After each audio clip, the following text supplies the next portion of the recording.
Whereas my second guest ended up becoming a lawyer. So we're going to discuss about the various paths that they took to get to where they are and how their relationship with law affected them as well. So first for today is Rita Hussain. She studied law at Queen Mary University in London and is now currently a compliance officer at an investment bank. Hey Rita, how are you today? I'm good, thank you. How are you doing? Yeah, I'm good, thank you. It's a pleasure to have you on, and thank you for accepting my invite for this interview. So my first question I want to ask is, so you studied law at university, and I want to ask you Yeah. what made you want to study law in the first place? What led me to making the decision to study law was that it built on my interests and strengths at school. So, for example, my strongest subjects when I was doing GCSEs and A-levels were always English literature, history, economics, those types of subjects. And a lot of them involve, taking a theory or an argument, analyzing its pros and cons and coming to a conclusion. And for me, that, those types of subjects really appealed to my strengths, but also I found them really interesting. And then on top of that, the extracurricular activities I was involved in, debate society at school, those types of initiatives that we were also coordinating, all pushed me towards the direction of law. We had careers advisors that came in and they said you should probably consider this route. And then on top of that, the glitz and glamour of watching Suits and all that made me think, oh yeah, this looks cool. I could do this, and kind of pushed me towards that direction. And then at A levels, I continued to build on that and made the decision to apply for law. Was there anything else you saw studying apart from law, or was it like, you got into sixth form, okay, I'm studying law, or was there any other pressures to study anything else? In terms of what my family wanted me to do, I think as a brown Pakistani child, there's always the medicine route, especially when you're an intellectual child. They think, right, well, this is a smart one, we could push you into medicine. But there wasn't ever the pressure. It was more like, oh, what do you think about medicine? Do you want to do medicine? But I think they realized pretty quickly I hated chemistry, and maths as well, so there was just no option of me ever becoming a doctor. But in terms of personally, I actually was conflicted between doing history and law when I was applying. But for me, the end goal was to become a lawyer. So I thought, why waste time and do the GDL? And that's why I ended up taking law in the end. So once you made your decision to study law, what were you doing at school to prepare for it? So just after my GCSEs finished, we had a careers coordinator at school, and he reached out to me because he knew I wanted to do law, and he told me about this opportunity that, called Pathways to Law. It's coordinated through many universities throughout the UK. I think when I started, there was about 12, and the closest one to me was University of Oxford. So I applied to join that program. It involved, showing your grades, showing your predicted grades, and explaining what you wanted to do at university and why you think law was best for you.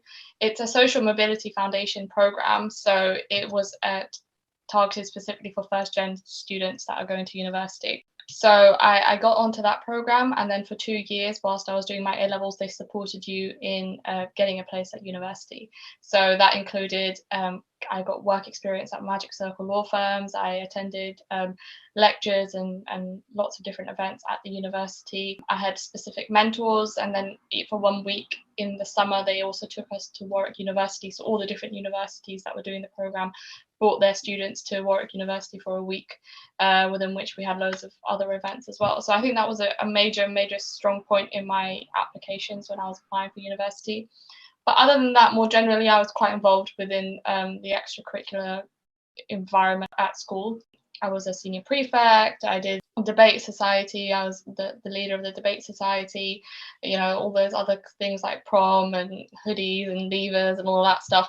I just was really involved within the network at school, and I don't think that was that needs to be specific to law. I think universities and wherever you're going to really do like to see what you do outside of your education.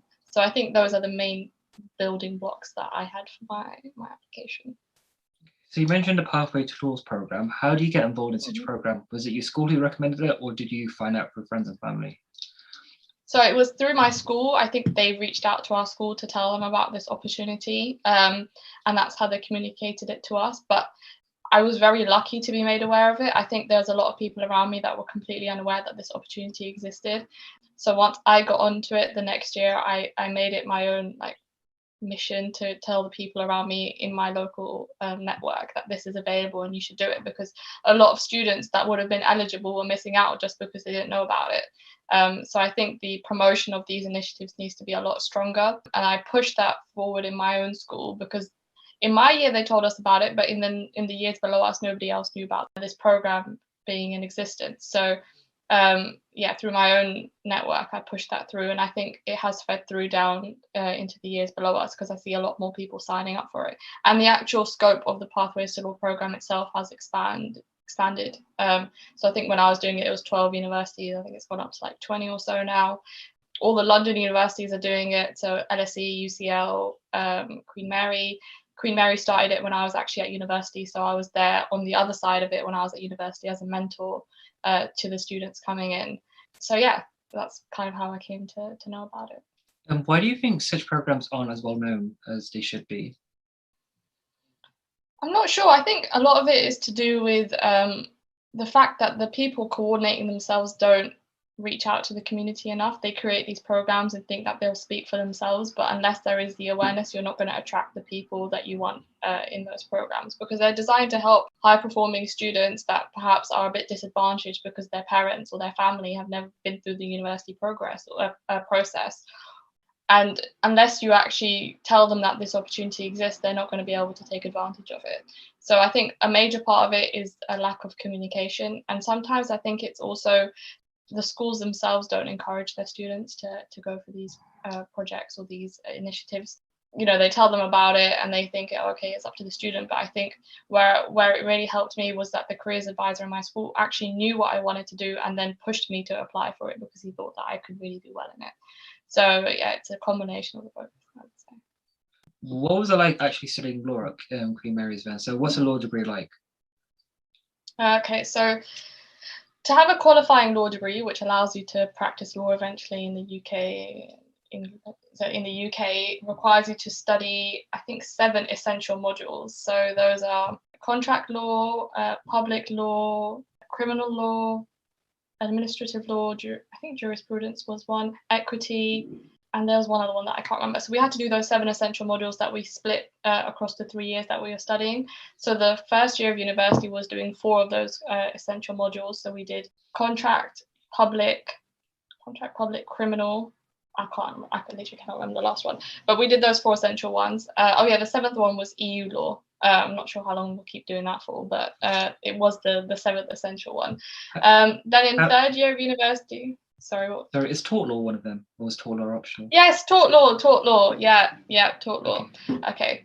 So yes, 2nd year of university was tort law, equity, admin law / EU law, and then you had the option to choose a 4th optional module. So my one was law, modernity, and the Holocaust. So that was exploring the legality of the Holocaust and how the Nazi regime exploited the law to kind of make it seem like what they were doing was legal and justified. And then it was exploring the arguments of morality versus law, ethics versus law.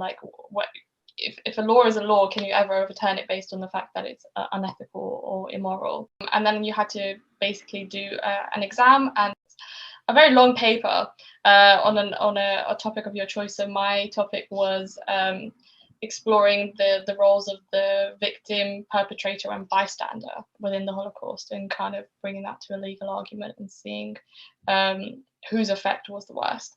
So that was quite interesting. It was a kind of a segue away from the standard kind of law topics. And then the 3rd year, the only compulsory module then was jurisprudence, which is legal concepts and theories and looking at all these different legal jurists and what their argument about what law means, what living in society means, what the social contract is, that kind of thing. And then you had optional modules. So in 3rd year, I did company law, which was awful. Don't do it. It's horrible. Made me cry. And then I did labor law, so basically employment law, intellectual property law, which was really, really fascinating, quite interesting. Would highly recommend doing, because you kind of look at the major brands around you and how they've established their dominance in the market, and the different kind of legal concepts that support them in doing that. And then the final one I did was law and literature. So looking at Shakespeare and how he portrays law within his early texts. So yeah, that's what I did at university. Even though you say all that, though, you didn't actually become a lawyer in the end, did you? No, So I did not. what did you end up becoming after university then? So after university, I did quite a few work experiences in corporate law whilst I was at university through the second leg of the Pathways to Law program, which was called Pathways Plus, which then supports university students in getting a career in corporate law. So again, they gave you a mentor, they gave you like 1 week internships, all of that kind of thing, again, but for university students. So I did work experience at quite huge corporate law firms, but for me, I wasn't really ever excited about the work that they were getting. A lot of it is other clients doing big things and you kind of doing the paperwork to help them achieve that. For me, like the satisfaction itself wasn't really there because you're always an outsider to the transaction, to the actual relationship. You're just there to support and facilitate. And for me, that just wasn't exciting enough to work the kind of hours that corporate lawyers work. Looking at all these all-nighters that they put in, for me that was never something that was appealing or something that I'd want to do. So I took the active decision in third year of university to not pursue that career route. And then I finished my final exams, and then I sat down. I remember it was Ramadan and I had all this time, and I was like, right, well, we need to figure out what we do actually want to do. So it was just exploring research, and then I came across this role in compliance within investment banking, which builds on the skills, uses a similar kind of concept. You look at regulation, you look at sometimes even law as well to see how it applies to the banking situation. And then you put together, plans, and you advise on how they should do that internally. What I liked about compliance versus becoming a lawyer was that you're working internally with, a set team, management, to all work towards a common goal output, and you're there to witness it all. Whereas with a lawyer, you're kind of there to advise on one simple situation, then you're removed from the situation. You don't really get to see that final outcome. Within compliance, not only are you working with the front office, telling them about the rules and restrictions and how it applies to the transactions, but you're working with all the other teams within the bank. You work with the general management, you work with the support functions of finance, audit, risk, all of them. You kind of have a role within to help them, operate in the right way. And then you also, to an extent, have a client-facing role in terms of you work with the regulators to kind of assure them that you're doing exactly what you need to be doing, and where something goes wrong, you're remediating it in the right way. So do you feel your perceptions of law before you started university were incorrect then? My perception of law going into university, I don't know, I think it was kind of skewed by my fascination with suits. Which is kind of embarrassing, but it's true, right? Everyone goes in thinking like lawyers are so cool. I mean, they get to say whatever they want to say, and they do what they need to do, and everything's very high flying and fast moving.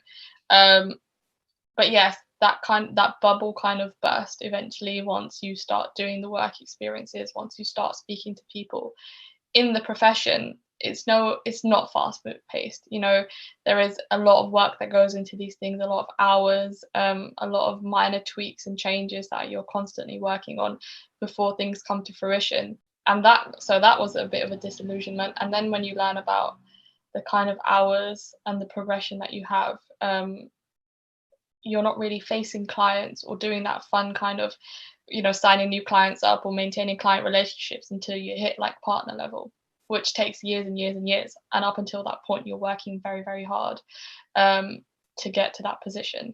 So for me, sacrificing that much of my time and my livelihood to get to that eventual position where you're still working for someone, where you're still not doing the most exciting thing, for me personally, just wasn't worth it. You mentioned your show Suits, for example. So like what was like the biggest misconception you got from that show? You mentioned like the whole like fast-paced kind of environment. Yeah. Was there anything else from that show like it's just not like that in real life? Yeah, so in the show sometimes they push back to the client and say to the client like, no, you won't do this because I'm telling you to do this, and it can become very like confrontational and all of that thing. So it seems like the lawyer has a lot more power in the situation. In reality, that's not the case. You just do you have to do what the client tells you to do, and you have to do it within the timelines that they tell you to do it, because they're working to a deadline as well, and you are engaged to do what they ask you to do.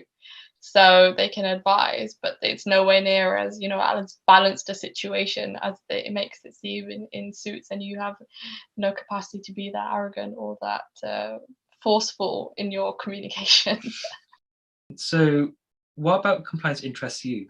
Of what you're doing? Like, what's the most interesting thing about your job? I think the most interesting part of my job is that the regulatory environment in which we're operating is constantly evolving. Like there's always something new to be working on or something new to be researching and then making a plan to implement on. So for me, the past 2.5 years have been mostly dedicated to preparing for Brexit transition, because we are a French investment bank, and previously we were using the right for freedom of services to provide investment banking services in the UK without needing specific regulatory approval from the FCA and PRA. But then once that whole Brexit vote came into place, then we had to basically prepare for that whole situation being flipped on its head. So we can't rely on passporting rights anymore. So we have to comply with the local UK regulatory requirements, which are different in certain circumstances to the European ones, dealing with new reporting obligations. And then now also the UK regulators have intent to change some of their regulations that previously used to be in harmony with the European ones. So it's preparing for that, forecasting what's going to change, seeing what that impact will be on our operations in London. So for example, Brexit in itself, I think had like a 50-man team working on it for like 2.5 years, trying to get things ready, because the way that you service clients changes. So from a European perspective, only European people can serve European clients, but we're a French investment bank that we're constantly dealing with European clients. So the way that we do that changed.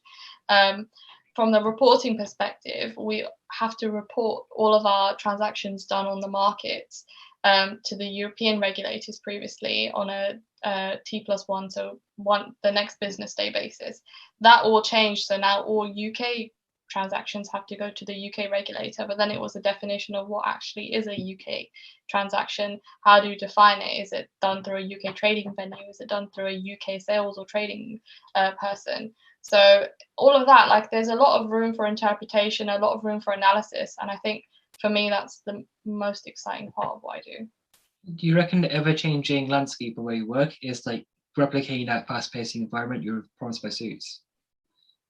Probably to an extent, and also the fact that I actually do have the capacity to push back to people and tell them what to do in this role. Because so the one part of compliance I've shown you is more like the advisory project style of it, but then the other strong role of compliance is to prevent market abuse and tell people what they cannot or cannot do to be in compliance with the regulations. So you're monitoring transactions, you're monitoring people, you're holding them accountable for things that go wrong at certain times.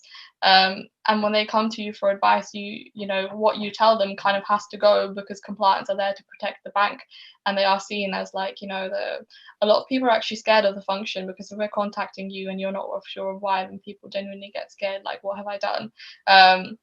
Not that I enjoy being a bully, but I just enjoy the the capacity to actually influence what happens to such an extent, like, and to have that trust within us to do what we need to protect the bank. Okay, so we're kind of seen as the internal police. So again, like you mentioned before with Suits, for example, like you can be very arrogant when you approach clients. You know, you got to do things my way. Yeah. Again, you're gonna be playing into those kind of tropes, aren't you? Yeah, exactly. What law didn't actually have compliance made up for? Nice. So it's been 3 years now since you left university and gone down this route. Yeah. So do you have any regrets going down this route, or have you fully enjoyed it going down the compliance route?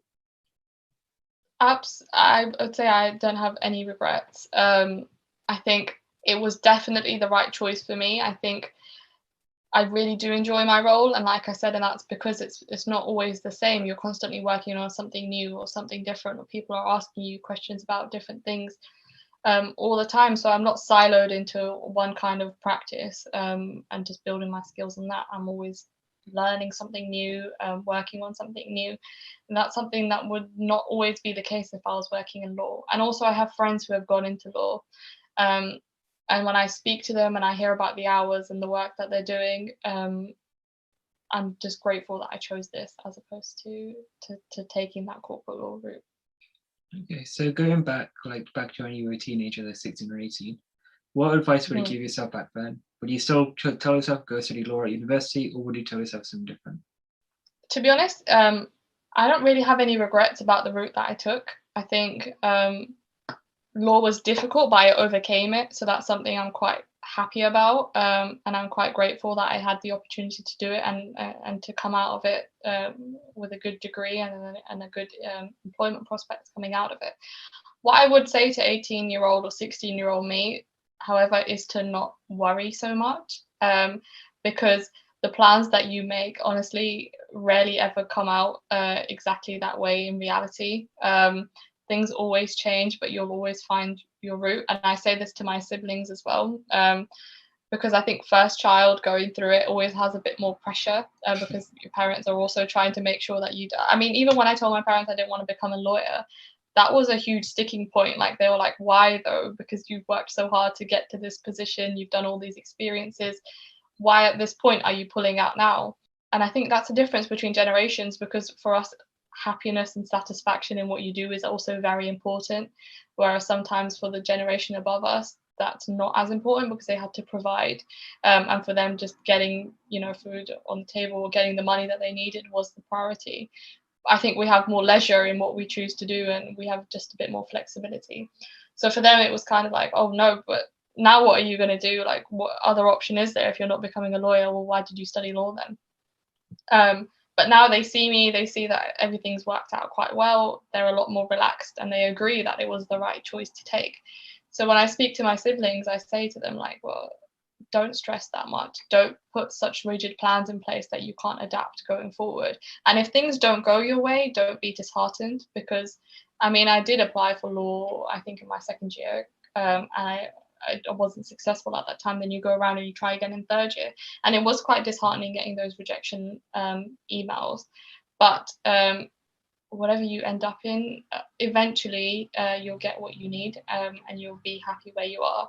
It just takes time, and to kind of not lose motivation, because it can be difficult. You now look back, but now going forwards now, where do you see yourself in 5 years' time? See, there's so many different things that I could see myself doing in 5 years' time. I could 100% continue in the role that I'm in and go forward. I could take it. There's a lot of reg tech coming up at the moment, regulatory technology. So like startups doing that kind of thing. That seems quite interesting. It's a bit more of a modern way of working. Investment banking can be seen to be quite archaic sometimes in the way that it operates. Like, for us, working from home wasn't something that we were really allowed to do until the pandemic hit, and then we all had to adapt to it. That will obviously change and things will adjust going forward. But if you look at different industries and how they operate, investment banking still has a lot to catch up on. And sometimes I think that maybe working in a more modern and more, up-to-date environment would be something I could thrive in. So that's something that I consider maybe going into within the next 5 years. And then I don't know. I think outside of professional life, I would probably like to see myself more involved with more like outreach projects, more charity work, because I think to an extent I'm happy at the moment with where I am with my professional life, but I would like to be more involved in charity projects and more outreach things, because I think I don't know, I feel like you have a duty to kind of help where you can.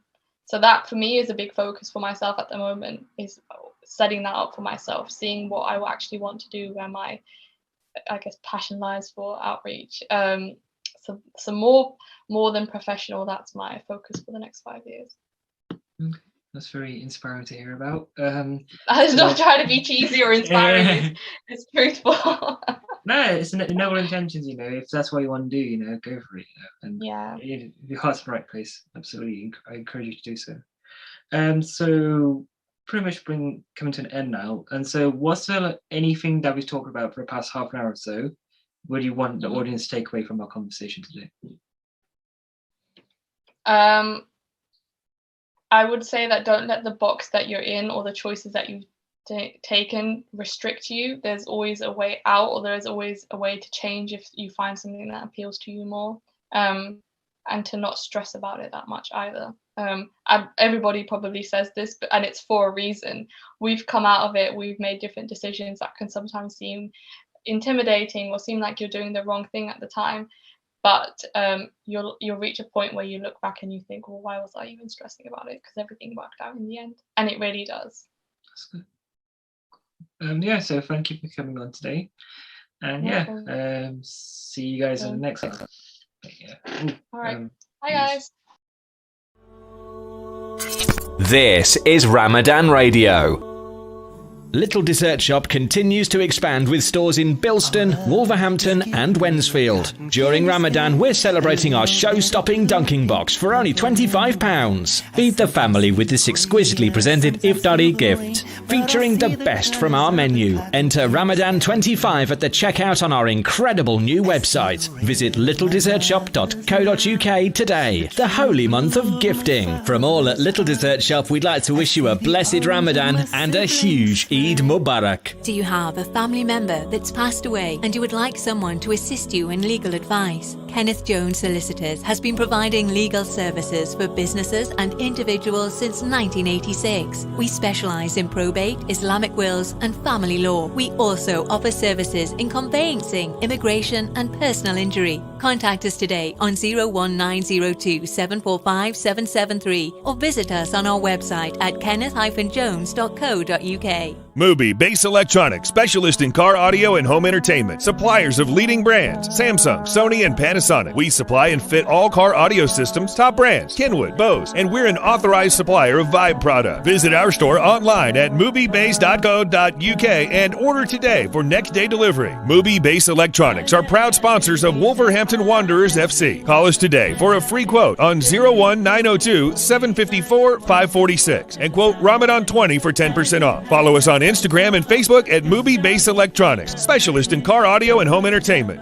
Is your home protected from the unexpected? It can be with Home Cover Plan, Wolverhampton's fastest growing home emergency cover from as little as $14.50 a month. That's right, for just $14.50 a month, Home Cover Plan will protect your boiler, radiators, electrics, plumbing and any other home emergencies with no catches, no call-out charges and no excess charges plus a boiler service. What's more, for Ramadan 2020, we're offering 15% off our policies with the code Ramadan15. Go to homecoverplan.co.uk now and join the many thousands already enjoying the benefits. Your tyres are essential for safe driving. They're the only link between your vehicle and the road. At Premier Tyres, we proudly stock leading tyre brands such as Goodyear, Michelin, Pirelli and more. We're also your go-to garage for MOTs, servicing, exhausts and all your mechanical needs. With the most affordable prices in town, unmatched quality, knowledgeable and fully qualified mechanics, we will look after your car no matter the make or model. Premier Tyres, Crown Street, WV1 1PX. Call 01902 455 684 or visit premiertyreservices.com. Are you in receipt of benefits and looking for cavity wall or underfloor insulation?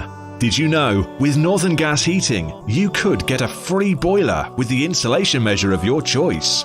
Call 0800 083 1000 or go to northerngasheating.com to see if you're eligible.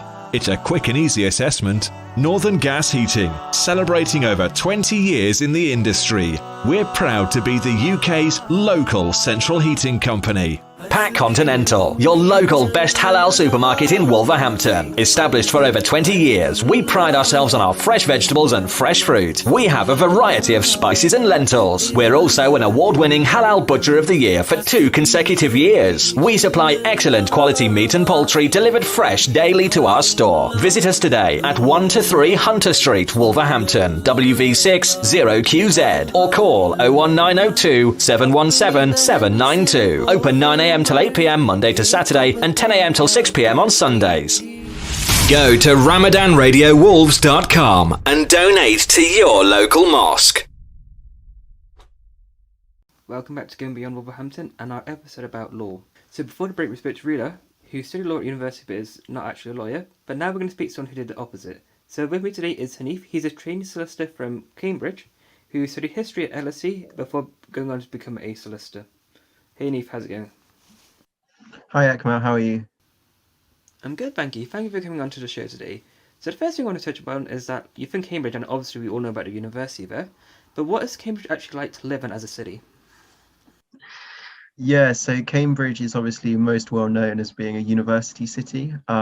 So during the academic year, there are obviously thousands of students at the University of Cambridge and also Anglia-Ruskin University in Cambridge. So yeah, it's filled with university students, but there is also quite a heavy, like there's sort of two sides to Cambridge. So there's also like just the normal, townspeople, and I guess I'd count myself amongst them, having grown up near Cambridge. And I went to secondary school in a sort of town outside of Cambridge, but I did go to sixth form within Cambridge itself. So yeah, Cambridge is normally quite vibrant, especially when all the students are there. It's got a lot of international people visiting. It's got a lot of tourists. But it's not too big. It's definitely nowhere near as big as, say, London or Birmingham. So it's still got quite a peaceful sort of feeling most of the time. So it's not too busy. So you mentioned you went to school outside of Cambridge and inside Cambridge. What kind of schools did you go to?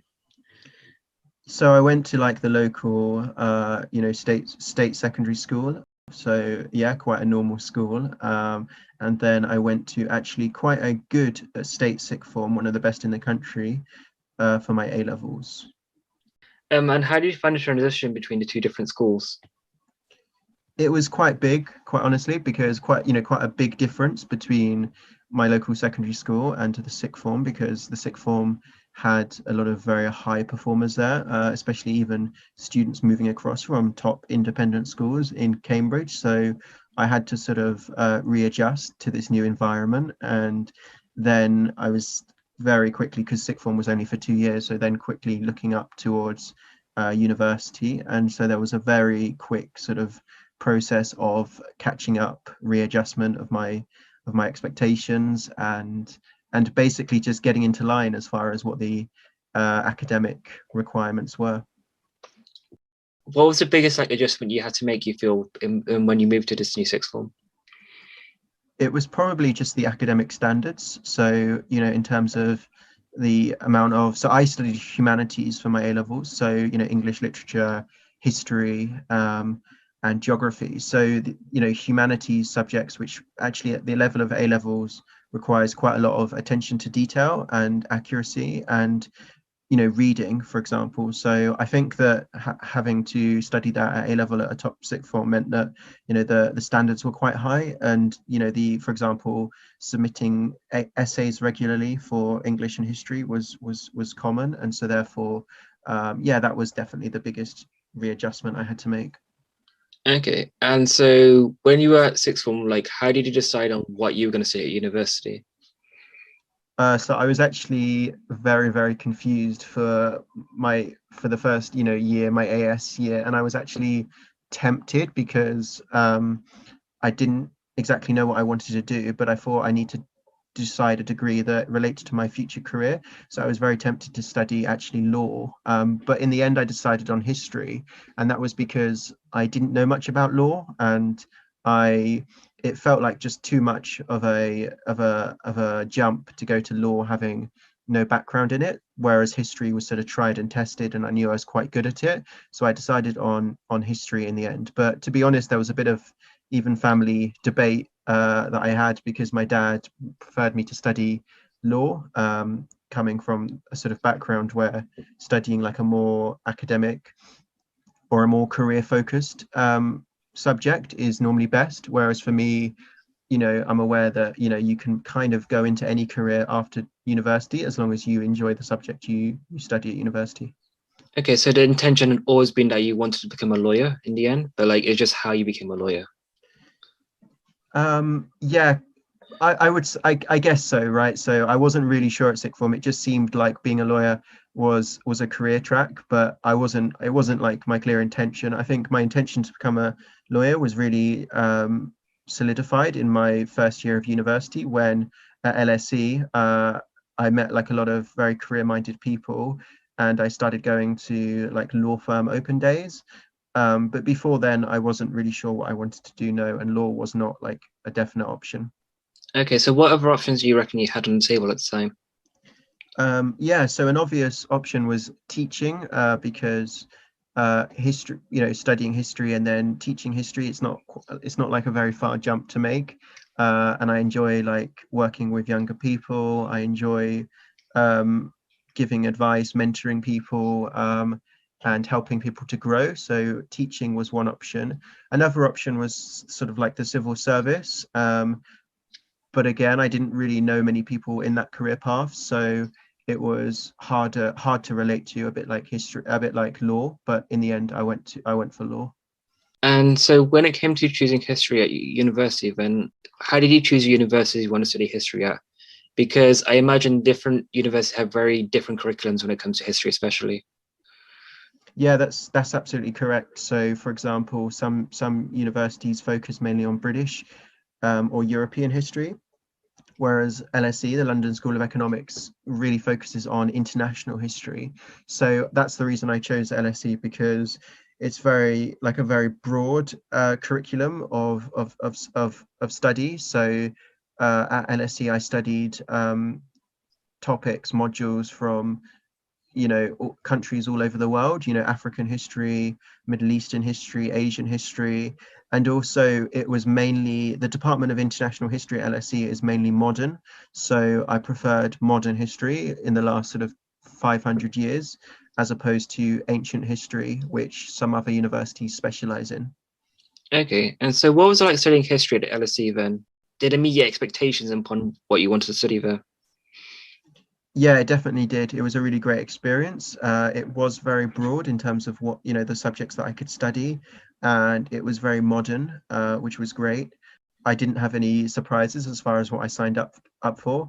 But yeah, also the experts at LSE, the academic experts, they were really, really knowledgeable in their field. So I enjoyed learning from some of the best scholars when it came to Middle Eastern history, for example, or Latin American history, and attending their lectures and classes was really eye-opening for me. And what would you say was your favorite module at LSE? Oh, so that would probably be a module called Islamic Empires, 1400 to 1800, because it was basically about these really important empires called the Ottoman Empire, the Safavid Empire, which was in Iran, and the Mughal Empire in India. So we studied these three empires from like different perspectives, how they were run, the culture, the type of Islam that they practiced, and how they developed over the span of about 400 years. So it was really eye-opening, and it's a part of history that we in the UK don't really study at school. Of course, we mainly study European history, so I found it very eye-opening to see how these sort of early modern Islamic empires operated. Okay, that's quite interesting. And I presume as part of your degree, you did a dissertation as well? Yeah, I did a dissertation my third year. So I did a dissertation on sort of British foreign policy towards the Arab Middle East in the early 20th century, so just after the First World War. So it was an area that I was already very interested in due to some background research. And so I decided to explore it more. And yeah, it was really, really interesting. I was able to go to the National Archives in West London in Kew and do some archival research. I also went to some libraries in Oxford to get some particular books that were only there. And I did a lot of research. I spoke to people to write my 10,000 word dissertation. It was tough, of course. It was tiring, and it was, in the end, there was a lot of work towards the deadline, a lot of work that I had to do, but it was a really great experience. Okay, that's great to hear. And what, apart from your studies at LSE, what else did you get up to in your free time there? So I was actually really involved in the TEDx LSE Society. So that was basically a society that was focused around hosting an annual TEDx conference at our university. So I was involved throughout my degree. In my first year, I was sort of responsible for sponsorship, and then second year I got more involved in like leading the society to host an annual conference. And I even sort of remained in touch with the society in my final year. And that was a really great way to host an event to gain the skills and experience of hosting an event and, welcoming in outside speakers, but also, socializing with different people, different students from LSE, and yeah, just sort of having something on my CV that would demonstrate that I could be an effective member of a team. Did you do anything during your time where it helped you towards your ambitions in becoming a lawyer? Yeah, so like practically, I attended open days. I signed up for, in law, we call it vacation schemes. So they're just basically internships in a law firm. So I did several of those at the end of my second year of uni. And yeah, so that all helps you if you're aspiring to become a solicitor. Doing open days and vacation schemes at law firms helps you to on the path to getting a training contract offer, which is what you need to become a qualified lawyer. When doing your vacation scheme, what do you reckon is key to do in order to obtain your training contract in the end? That's a good question. I think probably one of the most important things to do is just to appear really enthusiastic and diligent. Like you're always able and willing to perform a task. And even though, for example, me, who hadn't yet studied law, I had to do that after finishing my bachelor's. So I didn't have much legal knowledge, but just being enthusiastic about the task and willing to learn, I think is really key, and it's going to help you get an offer from a law firm. Okay, and so when it came to choosing what training contract you did in the end, I remember you had several offers. So how did you make your mind up on which law firm to just join in the end? Yeah, so I had several factors that I had to decide on, like the quality of the training program, the size of the law firm, because obviously like American law firms that are have an office in London are smaller, and so they are not necessarily not as good, but they offer, the you're working in smaller teams normally, and there are fewer other trainees like you, so there are benefits and disadvantages to that aspect, but yeah, other things like the culture of the firm, so how friendly it feels, how what the firm's attitude is to things like charity and diversity, are all quite relevant factors to help me make my decision. Okay, did you feel there were across different law firms, like, is it fairly uniform, the culture, or can it vary quite drastically from law firm to law firm? So it does vary, definitely. There are different working styles, there are different cultures in different law firms. Obviously there are things that are fairly consistent, and they are ultimately corporate law firms. They serve their clients are large companies and banks and things like that. So there are certain similarities as far as the way they act in a corporate way, but I would say there are quite significant differences between them as far as obviously the kind of work they do, the practice areas, and as I said, the culture of the law firm. Okay, and so even though you obtained your training contract during your final year at university, you still had several qualifications to do in between, right? So can you just talk us through what you had to do? Yeah, sure. So I had to do the GDL, that's like stands for the Graduate Diploma in Law, which is like a conversion course to make me equivalent to law graduates. It's like equivalent to a bachelor's law degree. And then I just had to do the LPC, Legal Practitioners course, which all law and non-law students do, which is more of like a practical legal training to get you ready ahead of starting your training contract. However, these legal qualifications are being phased out. So there's a new SQE route that's being introduced for new aspiring lawyers. So that's the new route that aspiring lawyers should look at, the SQE route from now on. Okay, so SQ, is that just going to replace the LPC entirely? It is, exactly, yeah. It's going to replace the LPC, and it will be also reforming the sort of traditional training contract, which is what I'm currently doing. So actually you can start, the training contract will be modernized, so you can do it the period of training in different law firms, and you can also do the SQE exams at different points. You don't necessarily have to do it right before your training. So rather than being signing up to one law firm and being stuck there for an entire time for your training, you can move around at least. That's it. I mean, the whole point of the SQE is to introduce more flexibility into the qualification process for the legal profession. So that's part of the reason, is because it's quite expensive if you don't have funding from a law firm to become a lawyer. So it's designed to make it more affordable for people. It's designed to encourage diversity and just open up the qualification process a bit more.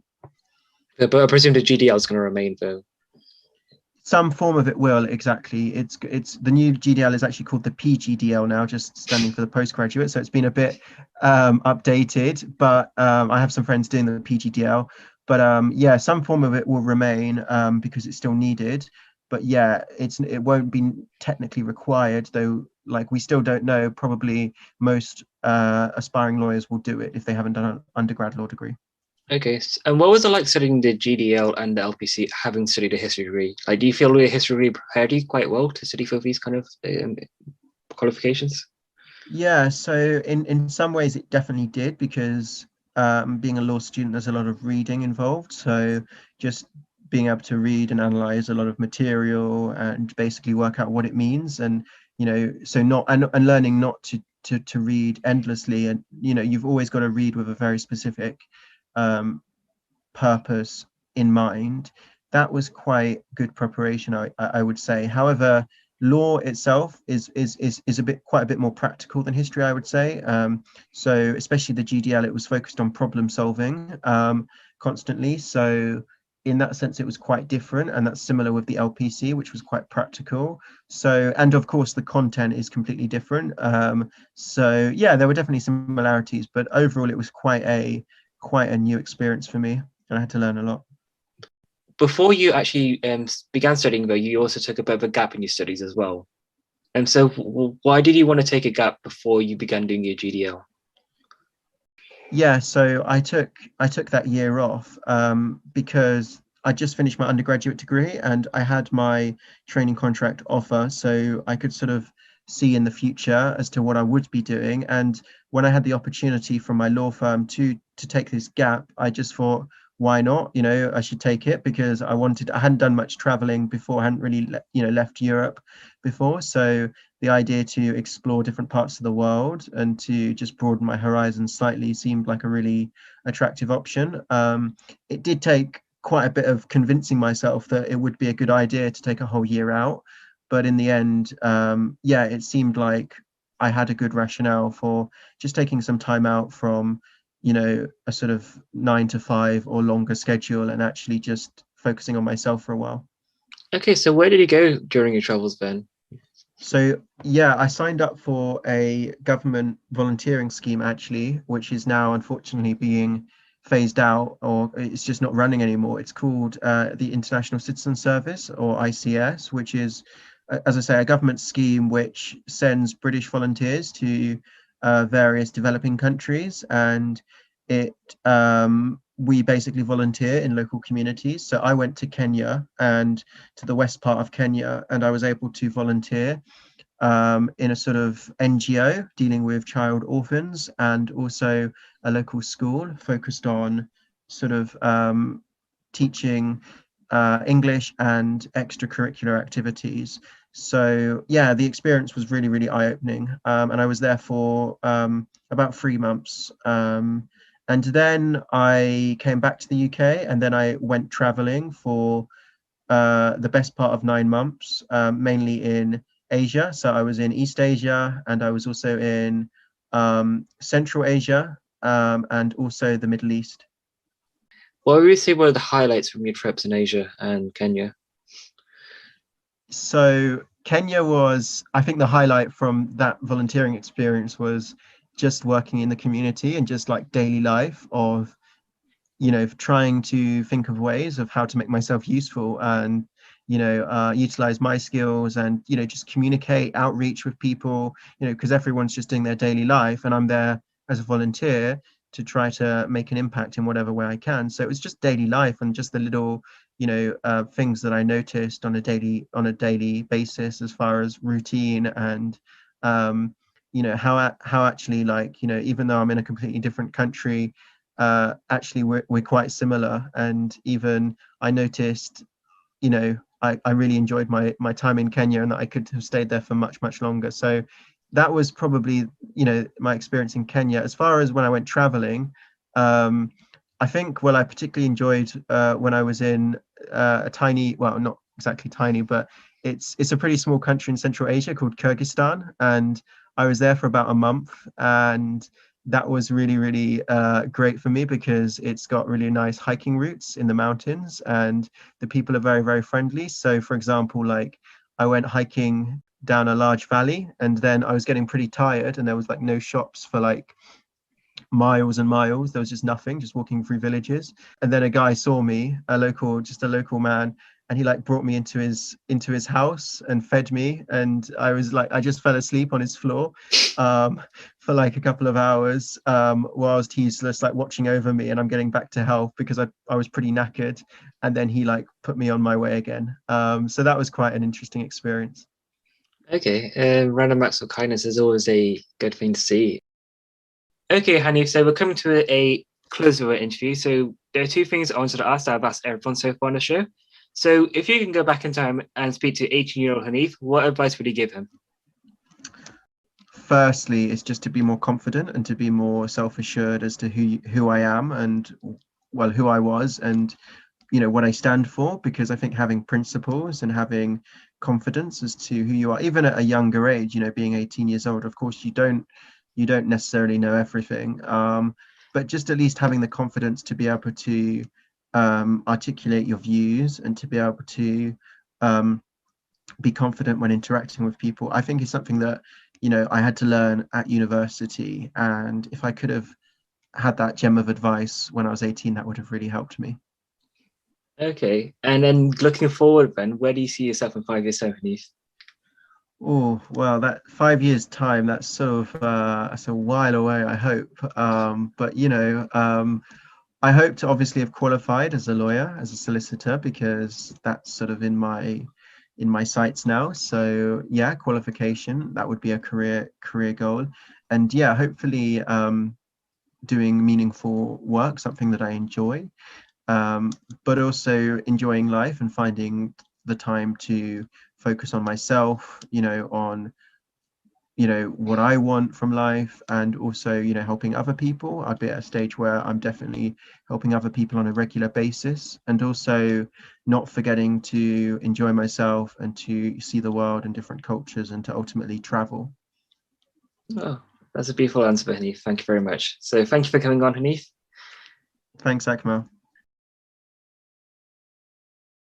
So that brings us to the end of today's episode. We hope you enjoyed it and managed to gain some good insight from it. This is our last episode during Ramadan, but don't worry, the show shall be continuing even after Ramadan. So for those of you celebrating Eid this week, Eid Mubarak, and we hope you have a good day.